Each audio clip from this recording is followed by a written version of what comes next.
Greetings LEGO fans and welcome to Retro LEGO, where we revisit and rank the sets in beloved LEGO themes from the past. Today, we once again journey to the beckoning frontier of the Wild West. But this time, we pay a visit to the region's original inhabitants with the Indian sub-theme of LEGO Western. These 7 sets, depicting the lives of Native Americans in a time of aggressive colonial westward expansion, are a masterclass in exquisitely printed details, unique play features, and inventive design. Though all of these things are true, it's important to acknowledge the sensitivity that can surround these sets. I don't think it's any surprise that the mid-90s Danish depiction of hundreds of Native American tribes combined into one series ended up leading to oversimplifications, stereotypes, and flat-out inaccuracies. That said, I do feel that LEGO was acting in good faith here, crafting a representation that, while flawed, depicted these peoples with dignity and pride, rather than mockery or condescension. I've got to give a huge thanks to a fan of the channel, Shane Sparks, for lending me all of his personal copies of these sets for me to show here. I could not have made this video without his generous support. So, gather up your supplies and let's gain a new perspective on the world of LEGO Western. Taking the bottom spot is set number 2846, the Indian Kayak.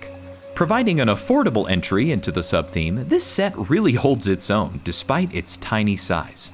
The delightfully simple kayak build, employing 2 rounded slopes on either end and clips on the side for holding supplies, makes shockingly efficient use of its 12 total pieces.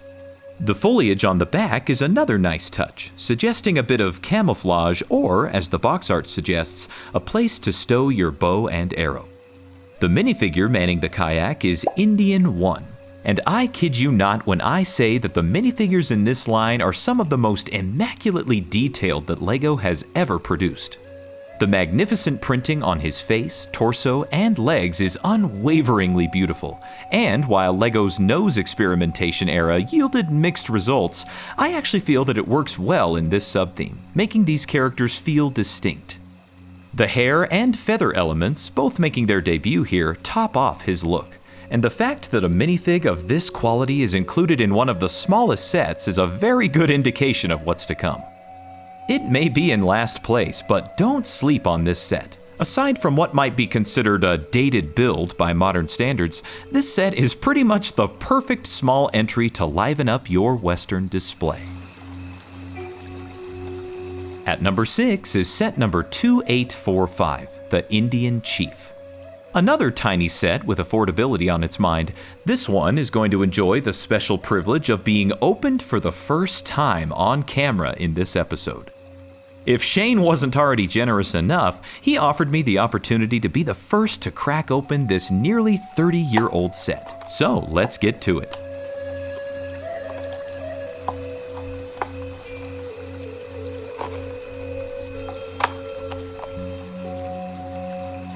I'll tell you what, almost nothing gets my nostalgia going more than those old-school perforated bags. I even feel like modern LEGO sets don't quite sound the same when you shake the box, and it's something I dearly miss. Here are the instructions printed on one double-sided page, as was customary. Alright, let's build this thing.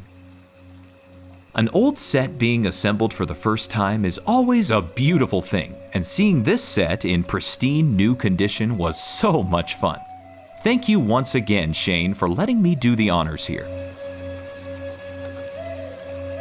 The set itself depicts a small shrine, which kinda gives me platypus vibes, a bevy of accessories, and the main event, the minifigure, who in this case is the Medicine Man, not the Chief as the title would suggest. Confusion aside, I think this guy might just be my favorite minifig in the whole line, donning his theme-exclusive buffalo horn headgear and my personal favorite face and body printing of all the characters. His shield, also bearing the buffalo horns, is splendidly detailed, and along with his feather-clad spear, gives him not only the look of a medicine man, but a warrior as well. Though the set's title doesn't make much sense and the shrine build is a bit underwhelming, it's more than made up for by the rest of what's included here. Coming in at number 5 is set number 6709, the Tribal Chief. Originally retailing for $4, this set, though the smallest in the series by part count, is a marvelous sight to behold. Depicting the actual chief mounted atop his steed on the dusty trail, an easy highlight of this set has got to be the chief's brilliantly printed horse. LEGO was absolutely at the top of its game with the prints of this era, and this horse is yet another exquisite example. Depicting both its natural white spots and its draped blanket and trappings, it's given a fittingly regal air.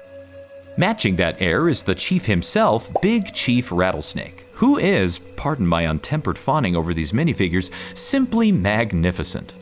Once again given head-to-toe printing along with a gloriously detailed theme-exclusive headdress, his commanding presence really speaks for itself. His name borders a bit on caricature, to be honest, but the figure itself is excellent.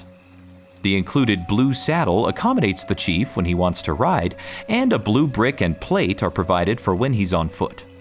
Aside from the horse and minifigure, we're also given a standard green bush with a snake lying in wait, and a number of accessories, including a tomahawk and spear, each with feather attachments, and the chief's shield, yet another printed element that knocks it out of the park.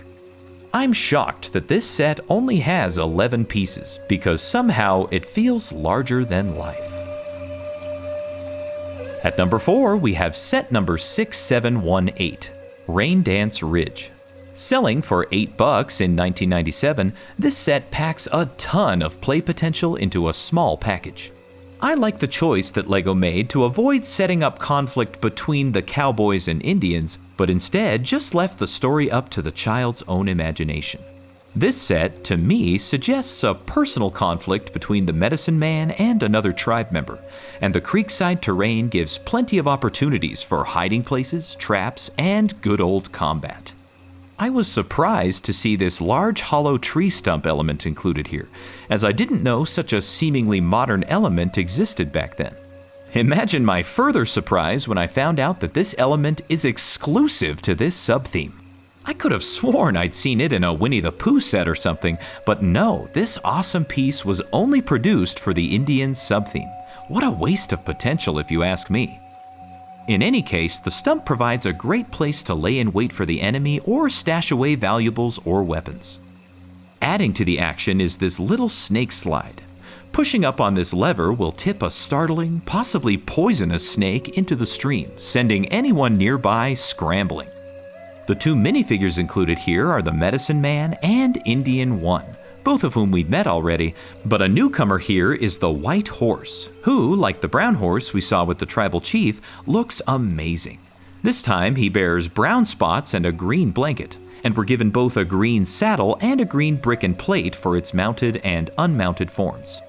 To the side, we're given a tall perch for this dark gray bird. I'd call it a parrot, but I don't think that's quite what it's representing here. Perhaps a crow or a buzzard? Luckily, that's up to you. I love this kind of set, and much like Showdown Canyon and Sheriff Showdown before it, the story possibilities are endless. Taking the number 3 spot is set number 6746, the Chief's Tepee. Originally selling for $20, this set finally leaves the trail behind and sets up camp.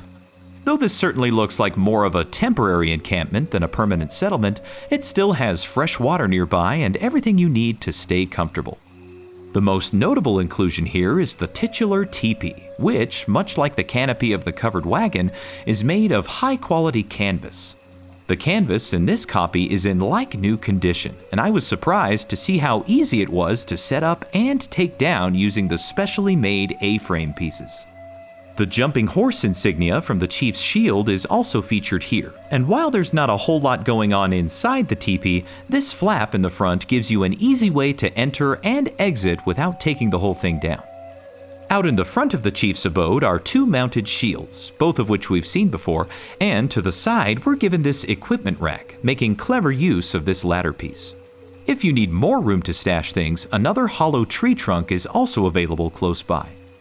Perched next to the stream is one of the more criticized elements of these sets, a prominent totem pole. For practical and geographical reasons, this just wouldn't be here. But that being said, it adds color and substance to the set, while hiding a deadly snake underneath. The set comes with 3 minifigures, the Chief, who we've already become acquainted with, and 2 newcomers, the first being Indian 2. Sharing the same hair, feather, and arrow quiver as most of his counterparts, his red torso really sets him apart. The quality printing we've come to expect is present here as well, proving just how spoiled we were with these minifigures. The final minifig included is Indian 4, who is the only female character in the whole line. She looks just as ready for combat as her male companions, and she's once again gloriously printed head to toe. This set is an excellent candidate for collection, as I feel it represents the whole series pretty well while not breaking the pocketbook quite as much as the larger ones coming up. The runner-up is set number 6766, Rapid River Village. This was also re-released in 2002 under the same name, but numbered 6763. Originally retailing for $60 US, this set is the largest and most substantial in the series, sprawling over the equivalent of 2 32 by 32 base plates, and representing the most permanent settlement. Built aside and on top of an appropriately rapid river, this set features 2 teepees this time. We're familiar with the Chief's teepee, but we're also given the Medicine Man's teepee here. It's mounted in the same fashion, but printed with the buffalo horn symbol, signifying the Medicine Man's presence. This set is teeming with both charming and deadly play features. Shifting this foliage on the bridge will send 2 heavy logs crashing into the river below, making for a nice defensive measure. If that doesn't keep attackers at bay, this trapdoor on the top of the bridge will send any would-be pillagers into the depths below. If you've got enemies hiding in the cave, send a little fire down on them. I'm sure they won't mind. To traverse the river, we're given this nice long canoe element with plenty of room to accommodate multiple passengers and all their gear. The intuitive thing to do is to try and let this canoe pass underneath the bridge, but that's a little easier said than done, I'm afraid. I was once again surprised to find that this canoe in classic brown is exclusive to this sub-theme. Come on, LEGO, what are we doing here? The set includes a whopping 7 minifigures and 2 horses, all of whom we've met before, save for the instance of Indian 1 without his usual arrow quiver. This set is neck and neck with my number 1, but for me it's only slightly outmatched by number 1. Set number 6748, Boulder Cliff Canyon. Originally retailing for $40 US, this set blends everything I love about this series into one concise 32 by 32 layout. The focal point is another instance of the Medicine Man's teepee, perched precariously underneath a cliff and right by the river. This may not be the safest spot, as it's not unlikely that a large boulder will somehow come loose from the rock wall above. Did this fall naturally or by design? You get to decide. There's some evidence to the latter, however, since opening the boulder reveals some hidden goods, suggesting a suspiciously human element to the boulder's tumble. Once the boulder has fallen, watch out for snakes, as they're known to come slithering out of any open cracks in the rock face. If you need to quickly cross the tall chasm, you can try your luck at using this shoddy footbridge. But be careful, as one wrong step will send you careening into the rapids down below. If you choose to dare those rapids by boat, the included canoe is up to the task, looking just as sharp and practical as ever. The set's 6 minifigures and 2 horses give you plenty of characters to maximize your adventure, with only one newcomer being a quiver-free version of Indian 2. This set is high adventure at its finest, with a setting and story possibilities as wild as the West itself. But what are your opinions about this series? Is it a respectful representation, a distasteful caricature, or somewhere in between? Let me know in the comments below. Be sure to subscribe so you don't miss future episodes, or become a channel member if you want to further support the channel. And I promise this won't be the last time you see me in the Wild West. You can bet on that.